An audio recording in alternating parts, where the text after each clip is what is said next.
delivering smiles all around the professional careers. Reach us to reach them. ஆகாயம் தமிழ் நண்பர்களுக்கு அன்பு வணக்கம். நாம் இன்றைக்கி எங்கே இருக்கோம் அப்படின்னு பார்த்தீங்கன்னா திருச்சியில் இருக்கோம். திருச்சியில் வந்து செடாய் அப்படின்ற ஒரு அமைப்போட ஒரு ஈவெண்ட் நடக்குது. இந்த ஈவெண்ட் என்ன அப்படின்னு பார்த்தீங்கன்னா பல இடங்கள்ல வந்து பெரும் பிஸ்னஸ்மேன் வந்து இங்கே நடக்கிற இந்த ஈவெண்ட்டுக்கு வந்திருக்காங்க. இந்த ஈவெண்ட்டோடைய நோக்கம் என்ன அப்படின்னு பார்த்தீங்கன்னா பிஸ்னஸ் தொடர்பான விஷயங்களை வந்து எல்லாருக்கும் ஸ்ப்ரெட் பண்ணணும் அப்படின்ற விஷயத்துக்காக தான் இங்கே நடக்குது. இப்போ ஒரு பிஸ்னஸ் நடக்கும்போது அப்படின்னா வந்து ஒரு பிஸ்னஸ் மீட்டில் கலந்துக்கும் போது நிறைய வந்து பழக்கம் கிடைக்கும். ஸோ அதுக்காக தான் இந்த மீட்டு. இந்த மீட்டில் வந்து பல இடங்கள்ல வந்து பெரிய பெரிய பிஸ்னஸ்மேன் வந்திருக்காங்க. இதை நம்ம ஃபுல்லாக வந்து கவர் பண்ணிட்டு இருக்கோம். இதை தான் நம்ம இப்போ பார்க்கவும் போகிறோம். வாங்க பார்க்கலாம்.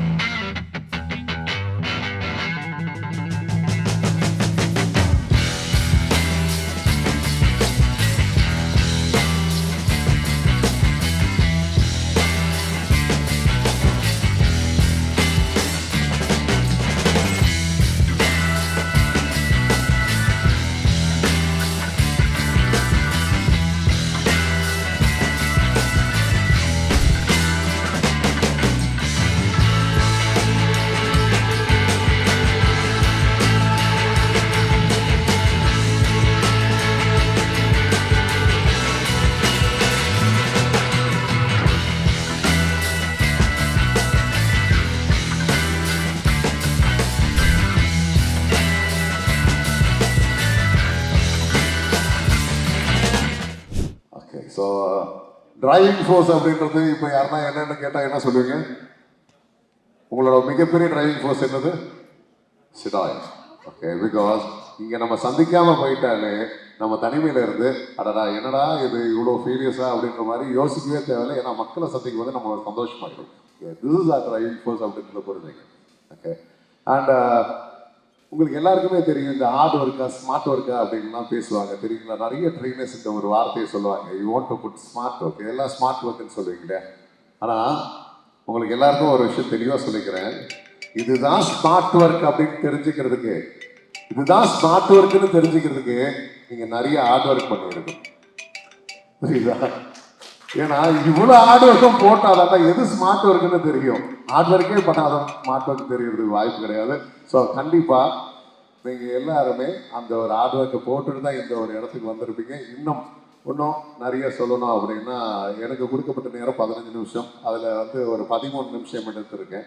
2 நிமிஷத்தில் இப்போ நான் உங்களோட சிதாயோட பாணியில் எப்படி அறிமுகப்படுத்துகிற செஷனில் இருக்கிறீங்களோ அதே மாதிரி நான் என்ன அறிமுகப்படுத்திக்கிறேன். எல்லாரும் ஆரம்பிக்கும் போது அறிமுகப்படுத்தும், நான் முடிக்கும் போது அறிமுகப்படுத்திக்கிறேன். இது ஆல்ஃபிரட் ஜோஸ். உங்களை மாதிரியே பல வாரம் யோசித்து நிறைய பிஸ்னஸில் தோற்று அதுக்கப்புறம் ஒரு 2012 லைஃபே முடிச்சுக்கலாமா அப்படின்னு சொல்லி சூசைட் அட்டம் மாதிரி போய் அதில் பொழைச்சி இதுக்கு மேலே லைஃப்பில் யாருமே வாழக்கூடாது, இது மேலே என் லைஃப்பை முடிச்சுக்கலான்ற ஒரு எண்ணமே யாருக்கும் வரக்கூடாதுன்னு அன்னிலிருந்து பேச ஆரம்பித்தோம். நல்ல நல்ல வீடியோக்கள், நல்ல நல்ல வார்த்தைகள் மட்டும் நம்ம வாயிலிருந்து வரணும், நம்பிக்கைக்குரிய வார்த்தைகளாக வரணும்னு சொல்லி இன்றைக்கி ஒரு 3500 வீடியோக்கள் மேலே இருக்குது. இதுதான் வைரல், இதுதான் ட்ரெண்டிங்கு, இப்படி பேசினா தான் ஃபேமஸ் ஆகுன்றதுக்காக நான் வீடியோ போடல. இது ஊக் பாயிண்ட்ன்றது எனக்கு தெரியாது. இதுதான் வந்து கண்டென்ட் கிரியேஷன் ஆகுன்றது எனக்கு தெரியாது. நான் ஒரு இன்ஃப்ளூயன்சர் அப்படின்ற வார்த்தை எனக்கு தெரியாது, யூடியூபர்ன்ற வார்த்தை தெரியாது. இதுவுமே தெரியாத ஒரு காலத்தில் 2012 ஆரம்பிச்சது. இன்னைக்கு நிறைய பேர் வந்து என்னென்னவோ marketing, brand building, profile building இப்படிலாம் பேசுகிறோம்ல, இந்த வார்த்தைகள்லாம் அர்த்தமே தெரியாத சமயத்தில் ஆரம்பித்த ஒரு விஷயம் இன்னைக்கு உலக நாடுகள் ஃபுல்லாக ஏதோ ஒரு அடையாளத்தை உருவாக்கியிருக்கு. நிறைய கல்லூரிகளில் நிராகரிக்கப்பட்டிருக்கேன், யாரா இவன் தாடியை வச்சுட்டு கருப்பாக தலையை கலைச்சிட்டு இருக்கானேன்னு. இன்னைக்கு அதுதான் அடையாளமாச்சு. ஒருத்தன் கருப்பாக தாடி வச்சுட்டு தலையை கலைச்சி விட்டு பேசுவானே அப்படின்னு. ஓகே, ஸோ அப்போது எதெல்லாம் உங்களோட அவமான சின்னமாக கருதுறாங்களோ அதை உங்களோட அடையாள சின்னமாக மாற்றிடுங்க. ஓகே, இன்னைக்கு வந்து ட்ரெயினர் ப்ரொஃபைல்னா க்ளீன் ஷேவ் பண்ணிவிட்டு கோட் சூட்லாம் மாட்டிட்டு வேறு லெவலில் நீங்கள் பேசணும் அப்படின்லாம் இல்லை. If you want to impact somebody else life, talk the truth, talk the reality. எதுவுமே பிபிடி தேவையில்லை, எதுவும் தேவையில்லை. இன்னைக்கு ஸ்டூடெண்ட்ஸோட லைஃப்பில் நீங்கள் வந்து fun and activities, game based லேர்னிங்கை கொண்டு வாங்க. இன்னைக்கு எல்லாமே பவர் பாயிண்ட் லெக்சர்ஸாக மாறிடுச்சு. இல்லை, பசங்களுக்கு அது பிடிக்கல, யாருக்குமே இன்னைக்கு அது கார்பரேட்டில் கூட பிடிக்கல. அப்போ எல்லாமே ஆக்டிவிட்டி பேஸ்ட் லேர்னிங்கை கொண்டு வாங்கன்னு சொல்லி தான் இன்னைக்கு வரையும் பூட் கேம்ப் ஒர்க் ஷாப்ஸ் நிறைய கடைபிடிக்கும். இன்னைக்கு வரையும் உலகம் முழுக்க 12 லட்சம் பேர் நம்ம ட்ரெயின் பண்ணியிருக்கோம். கிட்டத்தட்ட ஒரு சொல்லணும்னா 5 வருஷத்துக்கு அண்ணா யூனிவர்சிட்டியோட, அதுவும் உங்களோட எஸ்பெஷலி திருச்சி அண்ணா யூனிவர்சிட்டியில 5 இயர்ஸாக டெக்கியூபோட ட்ரெயினராக இருந்திருக்கேன். சரிங்களா, அது ஒரு பெருமையான விஷயம். நான் even for the Bharat university. இதுபோல் ஏறாத கல்லூரிகள் கிடையாது, போகாத கார்ப்பரேட்ஸ் கிடையாது, எல்லாத்துலேயும் ஒரு ஜேர்னி ட்ரைனிங் ப்ரொஃபைலாக பார்த்தீங்கன்னா bumble bee events prints and டிசைன்ஸ்னு சொல்லிட்டு எங்களோட இன்னொரு நிறுவனம் இருக்குது. ரெட்எக்ஸ் அகாடமின்றது எங்களோட ட்ரைனிங் நிறுவனம். அது தவிர doctor Alfred Jose black and white இப்படின்ற யூடியூப் சேனல் ஒரு 4 இருக்குது. அது தவிர நாங்கள் இப்போ ரீசெண்டாக கோவிட் டைமில் எல்லாத்தையும் ஷட் டவுன் பண்ணும்போது ஆட்களே கூட முடியாது, பார்க்கவே முடியாத போது ஆன்லைனில் பண்ணக்கூடிய பிஸ்னஸாக நாங்கள் டிஜிட்டல் மார்க்கெட்டிங்கும் ஸ்டார்ட் பண்ணோம். ஓகே. அண்ட் இப்போ ரீசெண்டாக தொடங்கி இருக்கிறது ஒரு பாட்காஸ்ட் சீரீஸ். ஸோ நான் இன்டர்வியூ எடுக்கிறேன். இவ்வளோ நாள் இத்தனை 1000 இன்டர்வியூ என்ன எடுத்தாங்க, இப்போ நான் இன்டர்வியூ எடுக்கிறேன். நான் ஹோஸ்டாக மாறி இருக்கேன். நிறைய ஆண்டர்பிரினர்ஸையும் நிறைய செலிபிரிட்டிஸையும் இன்டர்வியூ ஸ்டார்ட் பண்ணியிருக்கேன். ஓகே. ஸோ இது எல்லாமே இப்போ இருக்கிற ஜேர்னி. அண்ட் கிட்டத்தட்ட ஒரு 7 திரைப்படங்கள் நடிச்சிருக்கேன். அதில் ஒரு 4 திரைப்படங்கள் ரிலீஸ் ஆகி ஓடிடிலையும் வந்துடுச்சு. ஸோ இன்னும் நிறைய திரைப்படங்கள் காத்துட்ருக்கு. இப்போ லைன் அப்னா இன்னும் 2 ப்ராஜெக்ட் ஒன்று ஸ்டார்ட் பண்ணல, நெக்ஸ்ட் மந்த்தில் ஸ்டார்ட் பண்ணுறாங்க. எனக்கு வந்து இத்தனை படங்களில் திரைப்படங்கள் நடிச்சிட்டு இருக்குன்ற சொல்கிறத விட பல லட்சம் பேருக்கு முன்னாடி நடிக்கிறதுன்றது தான் சந்தோஷமாக இருக்குது. ஸோ ஏன்னா எந்த இடத்துலையும் நான் ஆக்டர் ப்ரொஃபைல் அப்படின்னு போட்டுக்கிறதுல விருப்பமே கிடையாது. பிகாஸ் இது எனக்கு தானாக தேடி வந்த வாய்ப்புகள். ஆனால் நான் முயற்சி பண்ணி கிடைக்காம போகும்போது தானே ஒரு ஏக்கமே இருக்கும். அப்படி தான் என்னை ஒரு ஆண்டர்பிரனராக ப்ரொஜெக்ட் பண்ணிக்கணுமே விருப்பப்படுறேன். இப்போவும் உங்களுக்கு ஒரே ஒரு விஷயம் சொல்கிறேன். என்னைக்காவது ஒரு நாள் உங்களுக்கு லைஃப்பில் தோண்டு போகிறீங்க, இல்லை நம்பிக்கை இல்லாமல் யாராவது ஒருத்தர் உங்களை காயப்படுத்துகிற மாதிரியான வார்த்தைகள் சொன்னால் நான் சொல்கிறத மட்டும் செய்யுங்க. வேற ஒருத்தரை போய் மோட்டிவேட் பண்ணுங்க. கூட இருக்கிற close person okay divert you. உங்களோட மைண்ட் மனசு okay right who can divert you again. என்னங்க இப்போ நான் ஒன்றும் தெளிவாக கேட்குறேன். நீங்கள் லைஃப்பில் இப்போ நீங்கள் கோட்டை போடலை, இன்னும் நீங்கள் சிகாயில் வரல, ஏதோ ஒரு விஷயம் பண்ணலான்னு யோசிச்சுட்டு இருக்கீங்க, எதுவுமே பண்ணாமல் தோத்துக்கிட்டே இருக்கிறீங்க. இப்போ இந்த கேள்வியை கேட்குறேன். Who can divert you? சொந்தக்காரன். Who can divert you? இப்போ வருது ஆன்சரு. இப்போ புரியுதா உங்களுக்கு கிளாரிட்டி? நீ ஜெயிச்சிட்ட பிறகு மேற்கொண்டு தக்க வைக்கிறது. இந்த success is not mounting of the top position but rather maintaining it அப்படின்னு சொல்லுவாங்க. அதுக்காக தான் நம்ம போராடிட்டு இருக்கோம். am I right? Are you struggling or surviving? You are not serving. You are not struggling. You are just maintaining your position. அந்த பொசிஷனுக்கு மேலே நான் போகணும்னு நினைக்கிறேன் தவிர இந்த பொசிஷனை தக்க வைக்கிறது தான் ரொம்ப பெரிய போராட்டம் இல்லையா? அப்போ நம்ம இந்த ஸ்டார்டிங் ஸ்டேஜில் இருந்து வரும்போது அதில் ஒரு வார்த்தை இருக்குது, டீகோட். உதுக்குற சூரியனையும் மறைகிற சூரியனையும் பார்த்து ரசிப்பான், ஆனால் உச்சியில் இருக்கும்போது ரசிக்க மாட்டான், வெறுப்பான். நீ இப்போ தான் ரைஸ் ஆகுற, இல்லை ஃபால் ஆகிட்ட, அவன் சந்தோஷப்படுவான். ஆனால் நீ டாப்பில் போனால் அவனுக்கு பிடிக்காது, உன்னை வெறுப்பான். புரியுதா? அதுதான் அதோட டீகோடிங். அது வெறும் டயலாக் இல்லை. ஸோ அப்போ நம்ம யோசிச்சு பார்க்கணும், நம்மளை யார் டைவர்ட் பண்ணுவா அப்படின்னா, நீ ஒன்றுமே பண்ணலை, நீ எல்லாம் ஒரு ஆளே கிடையாது, நீ இதில் வரமாட்ட, உன் மேலெல்லாம் நம்பிக்கையே கிடையாது, நான் உன்னை விட அப்படின்னு ஒருத்தர் என்னைக்கு நினைக்கிறானோ அன்னைக்கு வந்து உங்களை ஒருத்தர் டைவர்ட் பண்ணுவான். அவன் பேச்சை நீங்கள் கேட்குற மாதிரி ஆகும். சின்ன வயசுலேருந்து இந்த மாதிரி ஒரு மேனிப்புலேட்டர்ஸ் நம்மளை சுற்றி இருந்துகிட்டே இருப்பாங்க தெரியுங்களா? சின்ன வயசுலேருந்து ஸ்கூல் முடிச்சிங்கள, +2 முடிச்சுட்டு, அதாவது 10th முடிச்சிங்களா, அங்கேருந்து ஆரம்பிப்பான்.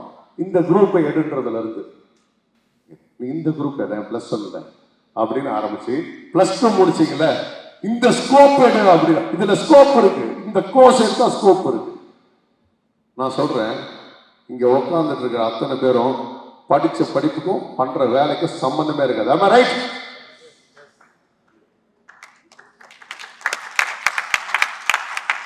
அப்புறம் எதுல ஸ்கோப் இருக்கு? வெரி. ஜெயிக்கிறதுக்கு அறிவு வேணுமா, முயற்சி வேணுமா, தன்னம்பிக்கை வேணுமா, என்ன வேணும்னு எனக்கு தெரியாதுடா, ஆனா வெறி வேணும்ன்றது மட்டும் தெரியும்டா. இவ்வளவுதான். தேடிச்சோறு நிகழ்ந்து பல சின்ன சிறு கதைகள் பேசி மனம் வாடி துன்பமிக உணர்ந்து பிறர் வாட பல செயல்கள் செய்யும் நரை கூடி கிழப்பெருவ மீதி குடும்பம் சிக்கிரை என பின் வாய்ப்பட வேடிக்கை மெருகை போல் நான் வீழ்வே என்று நினைத்தாயோ என்ற பாரதியின் வரிகளை இந்த அவையில் வைத்து உங்கள் அனைவரையும் வணங்கி வைக்கின்றேன். Good afternoon sir.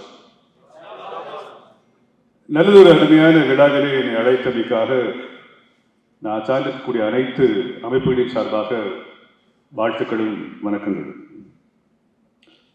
சில இடங்களுக்கு போகும்போது நம்ம அந்த இடத்துல தேடுதல் என்ற ஒரு வார்த்தையோடு எப்பொழுதும் நம்ம செல்வது வழக்கம்.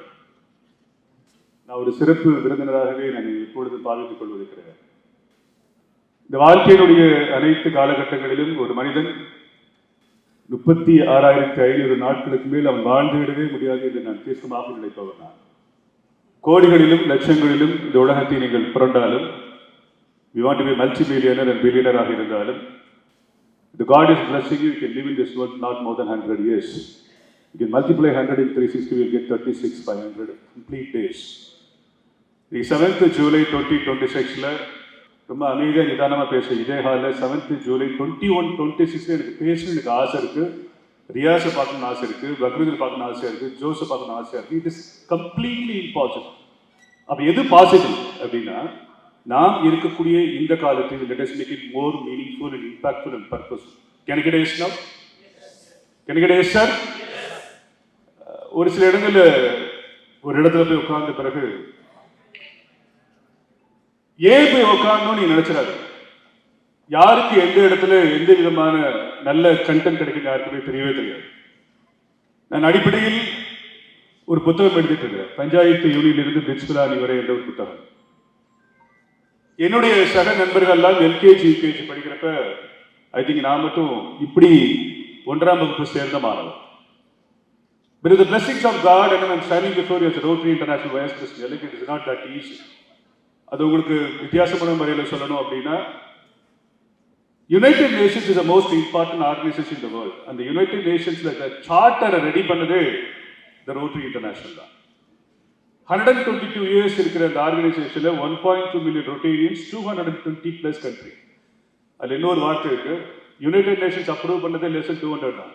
ஆனா ரோட்டரி இன்டர்நேஷனல் அப்ரூவ் பண்ணது approve more than 220+ country and more than 550 districts. 550 governor இங்க கார்த்திக் மாதிரி வரோம். And there is no color, religion and caste. We've been united with the one focus called service above self. The professional leadership is more important. செடாயோட அது சேர்ந்து வரும்.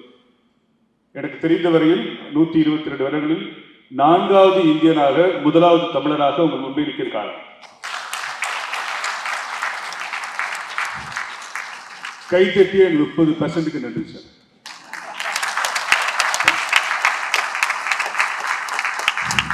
Sir இல்ல புடிவாதமா இருக்கும். நான் கைத்தட்டிட்டு வேணா பார்த்துருவோம், நான் அடுத்தவங்களை பாராட்டி வேணா பார்த்துருவோம். நான் ரொம்ப தைரியமா இந்த வார்த்தைகளை இந்த அவையில் பதிவிட விரும்புகிறேன். இந்த life can be divided into 2 forms. பாராட்டு பெறுவது, பாராட்டு அளிப்பது. The giving recognition and getting recognition, giving motivation and getting motivation. வாழ்க்கை இருந்து விடுகிறது.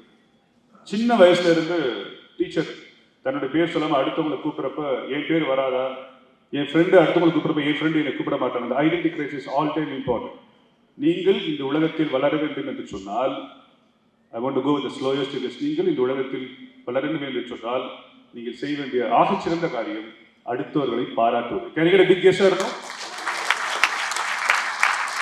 Please appreciate செடாய் என்ற அமைப்போடு நீங்கள் தொடர்புடைய அனைத்து மக்களுக்கும், மிக முக்கியமாக என்னுடைய ஃபவுண்டர் எஸ் ரயாஜ் அண்ட் திருச்சியுடைய சாப்டர் பிரசிடென்ட் ஃபக்ருதீன் மற்றும் அனைத்து செடாய் நண்பர்களுக்கும் மிகப்பெரிய கரகோஷத்தை நான் இந்த அரங்கிலே நிறைவேற்ற. Please appreciate everyone.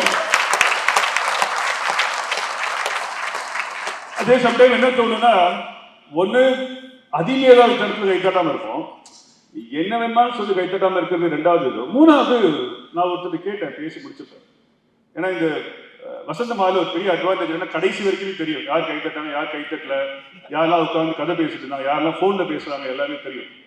அப்ப முடிச்ச பிறகு ஒரு பையனை கேட்டேன், சார் அப்படியே உள்ளார ஆழ்ந்து போயிட்டேன் சார். நான் டேய் உண்மையிலேயே ஆழ்ந்து எதுக்குள்ள போனேன் அது மாதிரி சொல்லு. உண்மையிலே நான் I want to tell you on honest note, எனக்கு நல்ல ஞாபகம் இருக்கு. நான் அதனால தான் சொல்றேன், எந்த இடத்துக்கு சென்றாலும் உங்க காதை கொடுங்க. The learn, yearn, grow and glow. கவனித்தால் மட்டுமே நீங்கள் பாதி ஜெயிச்சிட முடியும். ஒரே ஒரு விஷயங்களை மாற்றி விட முடியும். இப்ப யாரெல்லாம் மாற்றுவோம் மாற்றி என்னவோ பேசுறாங்க. But I am happy that I know இந்த வார்த்தையை 18 வயதில் நான் எழுதினேன் டிஆர்ஆர் இருக்கும்போது. The dare to change and dare to shape it. கண்டிப்பா உங்க டாபிக் நான் வருவேன், நீங்க நம்பலாம். The dare to change and dare to shape என்ற வார்த்தை எழுதுனேன். The dare to change மாற துணிந்தது, dare to shape மாற்ற துணிந்தது. மாறத்துணிந்த வார்த்தையை எங்கிருந்து எடுத்த அப்படின்னா be the change you want to see in the world. இந்த உலகத்தில் என்ன மாற்றம் காண விரும்புகிறாய் அந்த மாற்றமாகவே மாறுங்க. நல்ல தொழிலதிபரா மாறணுமா மாறுங்க, நல்ல அப்பாவா மாறணுமா மாறுங்க, நல்ல ஃப்ரெண்டா மாறணுமா மாறுங்க. நீங்கள் என்ன நினைக்கிறீங்களோ அது மாறுவீங்க. ஆனா நீங்க நினைக்கணும். That's more important. Can you say no? The second one, the dark to shape, மாற்ற துணிகள் என்று வார்த்தை. காந்திக்கு அப்படியே ஆப்போசிட் இருக்கிற அந்த மனிதன் அரை நிர்வாண பக்கிரி என்று சொன்ன வின்சென்ட் சர்ச்சில் செகண்ட் வேர்ல்டு வார்ல இங்கிலாந்து ஃபுல்லா உடைஞ்சு விழுது. எல்லாம் ஃபீல் பண்றாங்க. one of the beautiful, one of the best orator in the world, Vincent சர்ச்சில். அவர் சொல்றார், let us shape the building, the building will shape us. கட்டடத்தை கட்டி எழுப்புவோம், அந்த கட்டடம் நம்மை கட்டி வைக்கும் அப்படிங்கிறார். எப்பொழுதெல்லாம் கீழே விழுவுறீங்களோ, எப்பொழுதெல்லாம் உங்க குடும்பம் கீழே விழுவுதோ, எப்பொழுதெல்லாம் உங்க தொழில் கீழே விழுவுதோ, எப்பெல்லாம் உங்க ஃப்ரெண்ட் கீழே விழுறானோ, tell him just I'm with you, நான் உங்களோட இருக்கிறேன், let us rise up once again. சொல்லு. Can you get a admiration now? That's more important. ரொம்ப நேரம் என்ன பண்ணிடுறோம்னா கீழே விழுந்து மொத்தமாக விழுந்துருவாங்க. இல்லை, அடிக்கடி சொல்வது உண்டு. நம்மளுடைய சிஸ்டம் எப்படி இருக்கு அப்படின்னா நாம் சொல்றதை கண்டிப்பா கேட்கும். எனக்கு ஒரு புத்தகம் வந்தது 16 வயதுல 18 வயதுல முதல் முறையாக. எங்க அப்பாவுக்கு ஒரு சின்ன கனவு இருக்கு. சவுண்ட் கொஞ்சம் ஏற்றிருப்பாங்க. எங்க அப்பாவுக்கு ஒரு சின்ன கனவு இருக்கு. இந்த கனவு என்ன அப்படின்னா, நான் பிஹெச்ல படிச்சேன், 10th நல்ல மார்க்கு. அவர் பார்த்துக்கிறாரு, என் பையனை நல்ல படிக்க வைக்கணும்னு முடிவு பண்ணி நேரம் டிப்ளமோ மெக்கானிக்கல் சேர்த்தார். என்னடா காரணம் எங்க அப்பாட்ட பின்னாடி கேட்டேன். எங்க அப்பா ரொம்ப அமைதியா சொன்னாரு, இனி வேலை வாங்குறது ஒரு ஃபோர்மேன். அவன் என்ன படிச்சுன்னு கேட்டான், டிப்ளமோ மெக்கானிக்கல். என் பையன் ஃபோர்மேன் ஆகணும், அவ்வளவுதான் அவரோட இலக்கு. சேர்த்துட்டாரு. அங்க போனா பிஇ முடிச்சவருக்கா எம்பிஏ முடிச்சவருக்கா எல்லாம் இருக்கிறான். ட்ரஸ்ட் மீ, இந்த டிப்ளமோ முடிச்சு அடுத்த வருஷமே முடியல. அடுத்து பிஇ பண்ணேன், எம்எஸ் பிட்ஸ்ல பண்ணேன், எம்பிஏ பண்ணேன், எம்எஃப்டி பண்ணேன், பாதி எல்எல்பி பண்ணேன், பிஜிடிஎம் பண்ணேன், டிஎம் பண்ணேன். படிச்சுட்டே தான் இருக்கிறேன். ஏன்னா உங்களுக்கு ஏதாவது விஷயத்துல படிச்சுட்டு இருந்தா மட்டும்தான் புது விஷயங்கள் கண்டிப்பாக கிடைக்கும். அது முதல் புத்தகம் என்ன படிச்சேன் அப்படின்னா, ஒரு ப்ராஜெக்ட் செய்ய சொன்னாங்க. ஒரு மெக்கானிக்கல் இன்ஜினியர் இதுதான் சிவில் ரூல் இருக்கு, தட்ஸ் கால்ட் புரோட்டோகால். அந்த புரோட்டோகால் வந்து வெளியே போனேன். என்னுடைய பிரின்சிபலோட பேர் Balram. Being a mechanical engineer நீங்க வந்து ஒரு லேத் ஆர் மில்லிங் அட்டாச்மெண்ட் தான் செய்யலாம் அப்படின்னா, நான் என்ன பண்ணேன் அப்படின்னா சோலார் பவர்டு ஸ்ப்ரேயர்னு ஒன்று கொடுத்தேன். I am talking about age of 1993. we are in 2027. 1993ல நான் பேட்டன்ட் ரைட்ஸ் வாங்கிட்டு நான் தான் இந்தியாவில் பெஸ்ட் பேட்டன்ட் ரைட்ஸ் எடுத்திருப்பேன். 1993 ஒரு ப்ராஜெக்ட் கொடுக்குறேன். என்னுடைய so-called HOD Vijayaraghavan, so-called principal Balram, ரெண்டு பேரும் பார்த்தாங்க. இந்த பேப்பரை பதில் தூக்கி போட்டாங்க. Sorry Muruganandam, sorry. நான் அந்த காலத்தில் நான் காலேஜில் 3rd or 2nd. எப்போதும் ப்ராக்டிக்கல்ல 99 மார்க் போட்டால் காலேஜ் ஃபர்ஸ்ட் ஆகலாம். Is it in simple line, sorry mechanical engineering இதெல்லாம் ஒத்து வரல, அந்த ப்ராஜெக்ட் எங்கேயுமே சிங்க்ரனைஸ் ஆகல, டேக் இட் ஓவர், எடுத்துட்டு போயிடல அப்படின்னாரு. எனக்கு மனசு கேட்கல. நான் என்ன பண்ணேன் அப்படின்னா ஒரு வாரம் எடுத்துருந்தேன். ஏன்னா என்னை நம்பி ஒரு 7 பேர் இருக்கிறான், நான் தான் குரூப்போட லீடர். 1 வீக் கழிச்சு என்னுடைய பிரின்சிபல் லீவ் போட்டார். கவர்மெண்ட் காலேஜில் ஒரு அட்வான்டேஜ் இருக்கு, பிரின்சிபல் லீவ் போட்டாருன்னா vice principal become principal incharge. யார் வைஸ் பிரின்சிபல்? என்னோட மெக்கானிக்கல் இன்ஸ்டியூட் தான் வைஸ் பிரின்சிபல். பேர் வந்து விஜயராகவன். என்ன கூப்பிட்டாருன்னா, முருகானந்தம் இங்கவா, எங்க இருக்கு இது பார்த்தா அப்படின்னா யூஎஸ் சார். அதுக்கு இதுக்கு என்ன டிஃபரன்ஸ் சார்? இது வந்து அங்கே 22,500 ரூபாய், 5,500 ரூபாய் செய்யறேன். அடுத்து அங்கே வந்து அது 15 கிலோ, இது 5 கிலோ தான். இதில் எங்கடா மெக்கானிக்கல் வருதுன்னு, solar electrical mechanical, I'm getting all type of energy, just allow me to do it. டேய், நீ பாஸ் ஆனா எல்லாரும் 100, ஃபெயில் ஆனா எல்லாருமே போயிட்டாங்க. நான் சொன்னேன், சார் பாஸ் ஆனா புதுசாக ஒரு விஷயத்தை பார்க்கலாம்ல சார். Is it okay? நண்பர்களை நீங்கள் நம்ப வேண்டும். ப்ராஜெக்ட் அவர் ஓகே பண்ணாரு. அடுத்த நாள் காலையில் அந்த சோலார் செல்லுன்னு சொல்ற 1992ல சோலார் செல் எங்கேயுமே கிடைக்கல. I sent a beautiful love letter message to PV Narasimharao. யார் sir? PV Narasimharao. then prime minister cum non conventional energy minister. அவருக்கு ஒரு அழகான கடிதாச்சு. ஐயா, நான் சோன்சோ எனக்கு சோன்சோ ஒரு செல்லு வேணும். ஒரே ஒரு செல்லு கொடுத்தீங்கன்னா நான் சோலார் பவர் ஸ்ப்ரேயர் பண்ணுவேன். நம்புங்க, நரசிம்மராவுக்கு இருந்து ரிப்ளை வந்தது காலேஜுக்கு. பேர் முருகானந்தன் போட்டு, he said please approach BEL Bangalore போங்க அப்படின்னா. அங்க இருந்து அந்த பேப்பர் எடுத்துட்டு பெல் பெங்களூர் போனேன். Bangalore Bharat electronics limited. அவன் அப்பதான் அந்த சோலாரை கத்திட்டு இருக்காங்க. அவன் ஒரு 12 செல்லு தான் வச்சுக்கிறான். அவன் என்ன சொல்றான், கையில 12 செல்லு வச்சுட்டு இப்ப இந்த 12 செல்லுமே ரிசர்ச் அண்ட் டெவலப்மெண்ட்டுக்கு அந்த handing over to REC Trichy அப்படின்னா. அப்பதான் மனசு கொடுது. REC திருச்சினா இப்ப இருக்கிற எல்ஐடி. REC திருச்சிக்கு ஹேண்ட் ஓவர் பண்றோம். the project name called solar G. அப்பதான் சோலார் அவன் ட்ரை பண்றான். நான் சொன்னேன், இந்த 12 எனக்கு ஒரே ஒரு செல்லு கொடு. I want to complete my project. The project name called solar power sprayer. He said immediately no. அப்போ அவங்கள்ட்ட கொடுக்க முடியாது. பார்த்தா கருப்பா பயங்கரமா இருக்கேன். ஜோஸ் கூட அழகா சொன்னார், நீனே ரொம்ப கருப்பா பயங்கரமா கருப்பா இருக்கு. இப்போ பரவாயில்ல, ஷேப்பா இருக்கு. அப்ப ஷேப்பா கூட இருக்க மாட்டேன். ரொம்ப யோசிச்சு இருக்கிறீங்க, அங்க போயிட்டீங்க. ஏக இறைவனின் சாந்தியும் சமாதானமும் அளப்பெரும் கிருபையும் என்றென்றும் நிலவட்டும் என்ற பிரார்த்தனையோடு ஆரம்பம் செய்கின்றேன். தமிழ்நாட்டின் 2வது தலைநகரமாம் மலைக்கோட்டை மாநகரமாம் திருச்சியின் 3.0 மெகா லான்ச்சுக்கு வருகை புரிந்திருக்கும் செடாயுடைய சேர்மனாம் ஃபவுண்டர் சேர்மனாம் பெரும் மதிப்பிற்கும் மரியாதைக்குரிய டாக்டர் ஏஎஸ் ரியாஸ் சார் அவர்களை, ட்ரிபிள் எம்முக்கு சொந்தக்காரரான, ட்ரிபிள் எம்முக்கும் என்றால் மலைக்கோட்டை மாமன்னர் முருகானந்தம் சார் என்று சொல்லக்கூடிய அளவுக்கு பெருமை வைக்கக்கூடிய எங்களுடைய மாமனிதர், இந்த திருச்சி ஷெடாய் 3.0 லாட்ஜிற்கு வருகை புரிந்துள்ள அவர்களையும், ரொட்டேரியன் கார்த்திக் சார் அவர்களையும், திரைப்பட நடிகர் ஆல்பர்ட் ஜோஸ் சார் அவர்களையும் மற்றும் அனைத்து மாவட்ட ரீஜனல் டைரக்டர் அவர்களையும், பெரும் மதிப்பிற்கும் மரியாதைக்கு தொழில் முனைவோர் அனைவர்களையும் வருக வருக என வரவேற்று வருவதில் மிக்க மட்டற்ற மகிழ்ச்சி அடைகிறேன். இந்த ஷெடாய் 3.0 லான்ச் எதற்காக நடக்கிறது? 2024ல 1.0, 2025ல 2.0, 2026ல 3.0. ஸோ இது எதற்காக நடக்கிறது என்று சொன்னால், இந்த ஷெடாயுடைய ஃபவுண்டர் சேர்மன், இந்த ஷெடாய் என்பது ஒரு தமிழனால் உருவாக்கப்பட்டது. மதுரையிலே பிறந்து மதுரையிலேயே வளர்ந்து 35 வரைக்கும் மதிக்கத்தக்க டாக்டர் ஏஎஸ் ரியாஸ் அவர்களால் தமிழனால் உருவாக்கப்பட்ட இந்த ஷெடாய் இன்று 650க்கும் மேற்பட்ட தொழில் முனைவோர்களை உருவாக்கி கொண்டிருக்கின்றது. இந்த ஷெடாய் கடந்த 2 வருடத்தில் மட்டும் திருச்சியிலே மட்டும் 72 கோடிக்கு மிகாமல் வணிகத்தை பெருக்கி காட்டியிருக்கிறது. இது அவருக்கு கிடைத்த பெருமை. வல்ல இறைவனால் இது இறைவன் திருச்சி மாநகரிலே இப்படிப்பட்ட ஒரு வாய்ப்பை ஏற்படுத்தி கொடுத்திருக்கிறார். எத்தனையோ இன்டர்நேஷனல் போரம்கள் இருந்தாலும் ABCDEF என்று போகாமல் ஷெடாய்க்கு என்று ஒரு தனித்துவத்தை நிறுவித்திருக்கிறார். ஷெடாய் என்பது ஒன் டீம் ஒன் கோல். இதுதான் ஷெடாயோட தத்துவம். உங்களுக்கு ஆப்போனண்டே கிடையாது. நீங்க இதுல 100 கேட்டகரி இருக்கீங்கன்னா 100 கேட்டகரிகளும் ஈச் எவ்ரி மெம்பர் வேற வேற கேட்டகரியில இருப்பாங்க. உங்களுக்கு ஆப்போனன்ட் இங்க யாருமே கிடையாது. சோ இதுதான் ஷெடாயோட பெருமையே. என்னை போன்ற நான் கடந்த 15 வருடங்களாக நான் யூஸ்ட் கார் பண்ணிக்கிட்டு இருக்கும் பொழுது எனக்கு பேர் இருக்கும் மீடியேட்டர் அப்படின்னு தான் சொல்லுவோம். என்னதான் நீங்க பண்ணாலும்.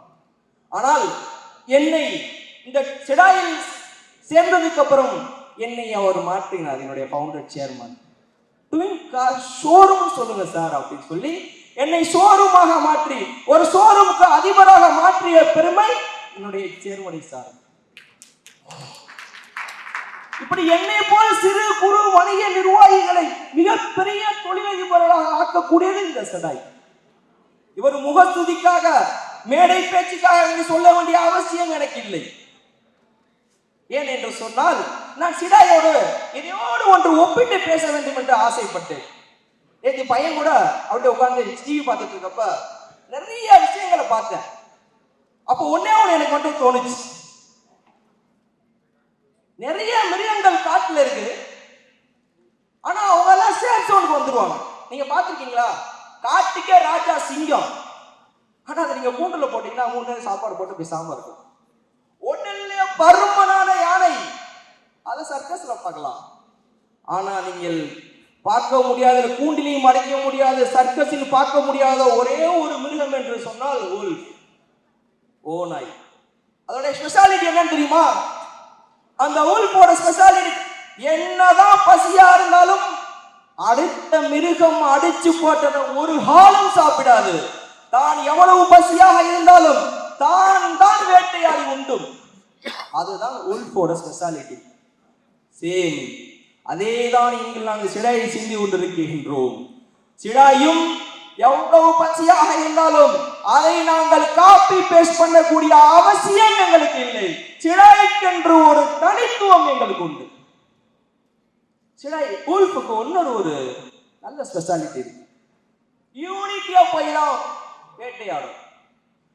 அவங்கள எதிரோ ஒரு மிருகங்கள் இவளுக்குள்ள வயசாகி போயிடுச்சு, இல்லை அவங்க ரொம்ப அவங்களால முடியல அப்படின்னா இந்த யூனிட்டியா போய் வேட்டையாடி கொண்டு வந்து அங்கு உடல்நிலை சரியில்லாத அந்த மற்றொரு உல்ஃபுக்கு கொடுக்கும். இது அதோட பண்பு. இதை செடாய் செய்கிறது. எப்படி என்று சொன்னால், சேர்மன், எக்ஸிக்யூட்டிவ் டைரக்டர், நான் executive director, regional director, president, vice president, secretary, executive members, then members. இந்த மெம்பர்ஸில் யாராவது ஒருவருக்கு வணிகம் இல்லை, வியாபாரம் இல்லை என்று சொன்னால் அது அடுத்தடுத்த நகருக்கு சென்று சேர்மன் வாயிலாக, அது பாரத பிரதமராக இருந்தாலும் பில் கேட்ஸாக இருந்தாலும் எந்த ஒரு கனெக்டிவிட்டி வேண்டுமானாலும் எடுத்து செய்ய முடியும் இந்த செடாயினால். அதற்கு எடுத்துக்காட்டு இன்று எங்களுடைய சிறப்பு விருந்தினர் வரக்கூடிய திரிபுர முருகானந்த சார் தான் எங்களுக்கு ஸ்பெஷல் கெஸ்டா வேணும்னு சொல்லி நாங்கள் ஆணைத்தரமாக இருந்தோம். சார்ட்ட அப்பாயின்மெண்ட்டே வாங்க முடியாது, சார் வந்து பல ஆயிரம் கோடிக்கு அமல் பண்ணி எங்களை அப்பாயின்மெண்ட் வாங்க முடியாதுனாங்க. சார் எப்படியாவது எங்களுக்கு சார் தான் வேணும் என்று எஞ்சி கூத்தாடி இந்த சிலையோடைய ஸ்பெஷல் கெஸ்டுக்கு சாரை வர வச்சிருக்கோம். இது எங்களுக்கு இருக்க பெருமை. திருச்சியின் வீரர், மலைக்கோட்டை மாமன்னர், அவர் சார்ட்ட அப்பாயின்மெண்ட் வாங்கணும்னா அவ்வளவு சீக்கிரம் அவங்களால வாங்க முடியாது. இந்த செடாய்க்கு சார் வந்தது எங்களுக்கு பெருமை. இதுவே எங்களுக்கு மிகப்பெரிய பெருமை. வணக்கம். நம்ம கூட ஜோசன் இருக்காங்க. ஜோசன் பல இடங்களில் பார்த்துருப்போம். குறிப்பாக வந்து சோஷியல் மீடியா ஸ்டார் அவர். இன்றைக்கி வந்து செடாய் மீட்டுக்காக வந்திருக்காரு. குறிப்பாக வந்து அவருடைய ட்ரெஸ்ஸு பாருங்களேன், ரொம்ப அழகாக இருக்குது. எனக்கு பார்க்கும்போது ரொம்ப ஆச்சரியமாச்சு, என்ன ட்ரெஸ்ஸு அப்படின்ற மாதிரி கேட்டேன். அப்போ தான் வந்து அண்ணன் ஒரு விஷயம் சொன்னார், அதை அவரே சொல்லிட்டோம். அண்ணா சொல்லுங்கண்ணே. இது ஒன்றும் இல்லை, எங்கள் அம்மாவோட புடவை. இது புடவையை தான் வந்து ஷர்ட்டாகவும் வேஸ்டியாகவும் தச்சிருக்கேன். ஓகே, நம்மளே ஒரு டிசைனர் ஆகிட்டோம். ஆக்சுவலி இதை பார்த்தீங்கன்னா வந்து பேப்பர் காட்டன் மாதிரி இருக்குது. ஆனால் அண்ணன் வந்து ஒரு ட்ரெஸ்ஸாக போட்டிருக்காரு. இது பெருசாக பார்க்கும்போது என்ன தோணுச்சுன்னா ஒரு ப்ரீமியம் மாதிரி இருந்துச்சு. ஒரு ப்ரீமியம் ஷர்ட்டு, டிஷர்ட் அது மாதிரி இருந்துச்சு. ஆனால் நீங்கள் சொன்ன நம்ம தான் சார் உருவாக்கணும். நம்மளுக்கு என்ன பிடிச்சிருக்கு அப்படின்றத நம்ம அதை போட்டு பார்க்காத வரையும் இது நல்லா இருக்குமா நல்லா இருக்காதுன்னு ஒரு இதில் வரும். அதுக்கப்புறம் ஒரு கான்ஃபிடென்ட் வரும்ல, சார் நல்லா இருக்குல்ல, இன்னும் ஒரு 4-5 இந்த மாதிரி பண்ணலாம்ல அப்படின்னு. ஆக்சுவலி பெரும்பாலும் வந்து இந்த மாதிரிலாம் சொல்ல மாட்டாங்க, இது அம்மாவோடைய ட்ரெஸ் அப்படின்னா. நீங்கள் அசால்ட்டாக அதை சொல்லிட்டீங்க. அவ்வளோதான். இது ட்ரெஸ்ஸு நல்லா இருக்கணும்னா இது என்னங்க புடவை தாங்க, புடவையே ஷர்ட்டையாகவும் வேஸ்டியாகவும் தச்சுட்டேன் அப்படின்னு சொன்னேன். ஒரு பிஸ்னஸ் அப்படின்னாலே வந்து உங்ககிட்ட இருந்து எதிர்பார்க்கறதுனா வந்து நீங்கள் சொல்லக்கூடிய அந்த வார்த்தைகள் தான். ஸோ ஒரு இனிஷியேட் பண்ணுற, இப்போ நிறைய பிஸ்னஸ் நம்ம புதுசாக உள்ள வராங்க இல்லையா, அவங்க இனிஷியேட் பண்ணுற பல பேருக்கும் பயம் இருக்குது. ஜெயிச்சிருவோமா தோற்றுருவோமா அப்படின்ற பல்வேறு தயக்கம் இருக்குது. இந்த தயக்கம் இருக்கவங்களுக்கு நீங்கள் சொல்லக்கூடிய விஷயம் என்ன? நீங்கள் தேர்ந்தெடுத்து கூட வச்சுக்கிற ஆட்களை ரொம்ப தெளிவான ஆட்களாக வச்சுங்க. ஏன்னா நீங்கள் உங்களோட எண்ணங்கள் வந்து தெளிவாக தான் இருக்கும். வேறு லெவலில் டெவலப் ஆகணும், இன்னும் அடுத்த கட்டத்துக்கு போகணும், எல்லாம் தெளிவுலாம் இருந்தாலும் உங்கள் கூட இருக்கிறவங்க உங்களை டீக்ரேட் பண்ணிக்கிட்டு, உங்களை மட்டம் தட்டிக்கிட்டு, உங்களை நெகட்டிவ் பண்ணிகிட்டே இருப்பாங்க. ஸோ இந்த மாதிரி நல்ல வைப் இல்லாத ஆட்களை சேர்க்காதீங்க. ஓகே, அதை உங்களை எப்போவுமே குறை சொல்லிகிட்டே இருக்கிற ஆட்கள்லேருந்து கொஞ்சம் தள்ளியே இருங்க. ஏன்னா உங்களை செய்யலாம்னு நினைக்கிறத கூட தடை பண்ணிகிட்டே இருப்பாங்க. ஸோ நான் எப்போவுமே இதை தான் சொல்லுவேன். பிகாஸ் உங்களோட ஃப்ரெண்ட்ஸை தேர்ந்தெடுக்கிறதுல ரொம்ப தெளிவாக இருங்க. இங்கே வெறும் சந்தோஷத்துக்காகவோ இல்லை குடிக்கிறதுக்காகவோ இல்லை வெளியே போகிறதுக்கு படத்துக்கு போகிறதுக்கு இதுக்கு மட்டும்தான் அவனுங்க நம்மளை தேடுறானுங்க அப்படின்னா அது நல்ல ஒரு ஃப்ரெண்ட்ஷிப் கிடையாது. கஷ்டத்துலேயும் நஷ்டத்துலேயும் நம்ம எதுவாக இருந்தாலும் நம்ம கூட பங்கு எடுத்துக்கிறோம் தான் நல்ல ஒரு நட்பாக இருக்கும் முடியும். ஸோ அந்த நல்ல ஒரு நட்புக்கு வந்து உதாரணமே நீங்கள் பிஸ்னஸ் பண்ணி பார்க்கும்போது தான் தெரியும். ஓகே, நீ நல்லா வந்துடுவியா அப்படின்ட்டு உன்னை ஏளனமாக பொறாமையாக பார்க்குறேன்னா, இல்லை நீ நல்லா வரணுன்றதுக்காக அவனும் கூட சேர்ந்து உங்க கூட போராடுறானா, எல்லாமே இருக்குது. ஸோ அதனால தான் சொல்கிறேன், நீங்கள் என்ன தான் முயற்சி பண்ணாலும் உங்கள் கூட இருக்கிற வைப்ஸ் செட் ஆகலைன்னா அந்த வைப்ஸை நீங்கள் மாற்றிடுங்க. குறிப்பாக வந்து இப்போ டாக்ஸிக் நண்பர்கள் அப்படின்னு சொல்கிறாங்க, நிறைய டாக்ஸிக் நண்பர்கள் இருக்காங்க அப்படின்னு சொல்கிறாங்க. அதாவது இப்போ ஒரு பிஸ்னஸ் அவங்களுக்கு தெரியும், ஜஸ்ட் ஒரு இனிஷியேட் பண்ணுறதுக்கான ஐடியாக்கள், அதாவது அவங்களுக்கு வந்து ஒரு ஜிஎஸ்டி கூட எப்படி அந்த இது எப்படி எடுக்கணும்னு தெரியாது, ஒரு டின் நம்பர் எப்படி எடுக்கணும்னு தெரியாது. ஸோ இப்போ அதை கூட கேட்கும்போது பல்வேறு நண்பர்களை சொல்கிறதே கிடையாது அப்படின்றாங்க. ஆனால் நான் ஃப்ரெண்டு அப்படின்றாங்க. இதை எப்படி எடுத்துக்கிறது? இல்லை, சில சமயம் உண்மையிலே தெரியாமல் கூட இருக்கலாம், இல்லை தெரிஞ்சு சொல்லாமல் கூட இருக்கலாம். நம்ம எங்கே வளர்ந்துருவோமோ அப்படின்றதுனால நல்ல எக்ஸ்ட்ரானரியாக வளர்ந்துருக்காங்க அப்படின்னு சொல்ல மாட்டாங்க. அது நீங்களும் சரிசமமாக வளர்ந்துருவீங்களோன்ற ஒரு பொறாமையில் கூட இருக்கும். இல்லை, அதுலேயே தெரிஞ்சிடல உங்களுக்கு எந்த மாதிரியான நட்பு குழுக்கள் அப்படின்னு. அந்த மாதிரி கெட்ட எண்ணங்களோடு இருக்கிற நட்பு குழுக்கள்லேருந்து நீங்கள் கொஞ்சம் நகர்ந்து வந்துடுறது நல்லது. நம்மளோட மனநிம்மதிக்கு எதெல்லாம் தேவையோ, உங்களோட சந்தோஷங்களுக்கு எதெல்லாம் தேவையோ அதை நீங்கள் தேர்ந்தெடுக்கிற உரிமை இருக்கே தவிர வேறு எவனும் அதை ஸ்பாயில் பண்ணுறதுக்கு நீங்களே விட்டுறக்கூடாது. இடம் கொடுக்கறது தானே எல்லாமே. நீங்கள் எதை அட்வைஸாக இருந்தாலும் அதை யாருக்கிட்டேருந்து நீங்கள் எடுத்துக்கணுமோ அதை தான் எடுத்துக்கணும். அவன் சொல்கிறான்ன்றதால எல்லாத்தையும் நீங்கள் கேட்டுக்கணும்னு அவசியம் இல்லையா? அதாவது குறிப்பாக வந்து ஒரு தொழில் பண்ணுறாங்க அப்படின்னா நண்பர்கள்ட்ட ஐடியா கேட்கலாம் அப்படின்னு ஒரு தரப்பு, இல்லை அவங்க கிட்ட கேட்கக்கூடாதுன்னு ஒரு தரப்பு. இப்போ நீங்கள் நண்பர்கள்ட்ட கேட்கலாமா கேட்கக்கூடாது? இல்லைங்க, உங்களுக்கு அந்த சப்ஜெக்ட் நாலேஜில் ரொம்ப ஸ்ட்ராங்காக இருக்கீங்க, இப்போ மார்க்கெட் அனலைஸ் பண்ணியிருக்கீங்க, இந்த வியாபாரத்தை பற்றி உங்களுக்கு அதிகமாக தெரிகின்ற பட்சத்தில் நீங்கள் தான் செயல்படுத்தணும். யாருக்கிட்டையும் போய் கேட்டுட்டு இருக்கக்கூடாது. ஓகே. அது because you are master in it. நீ அதற்காக விருப்பப்பட்டிருக்க, அதை நீ வந்து படிச்சிருக்க, அது உன்னோட நோக்கம். அது உன் நண்பர்கிட்ட கேட்டுனா இது என்ன ஒரு காலேஜில் சேர்ந்தேன்னா நானும் நீ சேர்ற காலேஜில் சேர்றேன், ஊருக்கு போகிறேன் நானும் உன் கூடவே வரேன் அப்படின்றத வியாபாரம். இந்த வியாபாரத்தில் உனக்கு இருக்கிற அதே எண்ண அலைகள் அவனுக்கும் இருக்கணும். ஓகேங்களா? அது அப்படிப்பட்ட ஆட்கள்கிட்ட தான் நீங்கள் வந்து சந்தேகங்களோ இல்லை அட்வைஸோ கேட்டுக்கணும். அது சம்மந்தப்பட்ட ஆட்கள்கிட்ட நீங்கள் துறை சார்ந்த வல்லுநர்கள்கிட்ட கேட்கலாமே தவிர உன் நண்பன்ன்றதுனால எல்லாத்தையும் கேட்கணும்னு அவசியம் இல்லையே. அப்போ அவர் சொல்லாமல் இருந்தால் தப்பு கிடையாது. தப்பு கிடையாது சார். சம்டைம்ஸ் சக்ஸஸ்ன்றத ஆகிற வரையும் நீங்கள் அமைதியாக இருக்கிறது ரொம்ப நல்லது. Don't celebrate before you win அப்படின்னு சொல்லுவாங்க. அதாவது ஆட்டம் போடக்கூடாது. நான் ஒரு மமதையிலையோ அகம்பாவத்திலையோ போயிடக்கூடாது. நான் ஜெயிச்சிருவேன், வேற லெவலில் வந்துடுவேன் அப்படின்ற மாதிரி ஜெயிக்கிறதுக்கு முன்னாடியே பேசிட்டு அலையக்கூடாது. நீ பாட்டு அமைதியாக பண்ணு. எதுவாக இருந்தாலும் நீங்கள் ஒரு கலவரமே இல்லாத அளவுக்கு அமைதியாக இருந்தால் போதுமானது. அப்படியே நீ நாளைக்கு வளர்ந்தாலும் சிம்பிளிசிட்டியோட அம்பளோட இருந்துட்டு போ. இல்லை நம்மகிட்ட இதெல்லாம் இருக்குன்னு காட்டிக்கிட்டோன்னு அவசியம் இல்லை. சம்டைம்ஸ் வாழ்ந்து காட்டணும்னு நினைப்போம், சில சமயம் வாழ்ந்தாலும் காட்டிடாதன்னு சொல்லுவேன். இறுதி ஒரு கேள்வி, அதாவது இப்புள்ள தலைமை வந்து பெரும்பாலும் வந்து ஒரு சோகமான மனநிலையும் ஒரு இறுக்கமான மனநிலையில் தான் இருக்கிறாங்க. யாரை கேட்டாலுமே வந்துட்டு நான் சோகமாக இருக்கேன், கஷ்டத்தில் இருக்கேன், வருத்தத்தில் இருக்கேன், ஏதோ ஒரு விஷயத்த சொல்லிகிட்டே இருக்கிறாங்க. என்ன விஷயங்கள் எடுத்தாலுமே வந்து அது நெகட்டிவ் எடுத்துக்கிறாங்க. அப்படின்னா நான் சோகமாக தான் இருக்கேன் அப்படின்னு நினச்சிட்டே இருக்காங்க. அதுக்கான காரணம் அது தனியாக இருக்கிறதுனால தான் சார். அதாவது தனியாக இருக்கும்போது தான் எல்லாம் கெட்டதையும் பண்ணுவான். ஆக்சுவலாக இந்த சோகமாக இருக்கிறதும் ஒரு விதமாக கெட்டது தான்.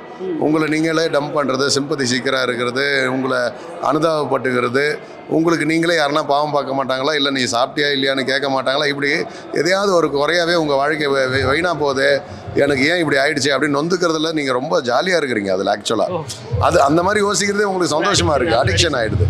ஆக்சுவலாக நான் என்ன கேட்குறேன், இந்த மாதிரி சிடாய் மாதிரி அமைப்புகள், இந்த சிடாய் மாதிரி இருக்கிற அமைப்புகளில் சேர்ந்து இருக்கிற ஒற்றை சிந்தனை உள்ள தொழில் முனைவோர்கள் இவங்களெல்லாம் சந்திக்கும் போது அந்த எண்ணம் வராது. உங்களுக்கு ஒரு பாசிட்டிவிட்டி வரும். சரி, ஜெயிக்கணும்டா, போராடணும்டா, வாழ்க்கையில் வரணும்டா, அடுத்த கட்டத்துக்கு போகணும்டா அப்படின்னு தோணும். நீ தனியாக இருக்கும் போது தான் இந்த மாதிரியான நெகட்டிவான சிந்தனைகள் வரும். இல்லை, நெகட்டிவான சிந்தனைகள்லேருந்து மீளணும்னா இந்த மாதிரி பாசிட்டிவான ஆட்களோட சேரணும். சிடாய் மாதிரி உள்ள அமைப்புகளில் உள்ள தொழில்துறை எல்லா தொழில் அதிபர்களையும் தொழில் முனைவர்களையும் பார்த்து நீங்கள் பழகணும். உங்கள் மைண்ட் வந்து ப்ராட் மைண்டாக மாறும். ஓகே, சக்ஸஸ்ஃபுல்லான பீப்புளோட பழகும் போது நம்மளும் அந்த சக்ஸஸ்ஃபுல்லை நோக்கி ஒரு க்ரோத் ரேஷியோ போயிட்டுருக்கும். இல்லைன்னா என்ன, இந்த சோகமாக இருந்து நெகட்டிவான க்ரோத் ரேஷியோ தான் இருக்கும். ரொம்ப அழகாக பேசிங்க. நேரத்துக்கு ஒரு தகவலுக்கு ரொம்ப நன்றி. Thank you so much.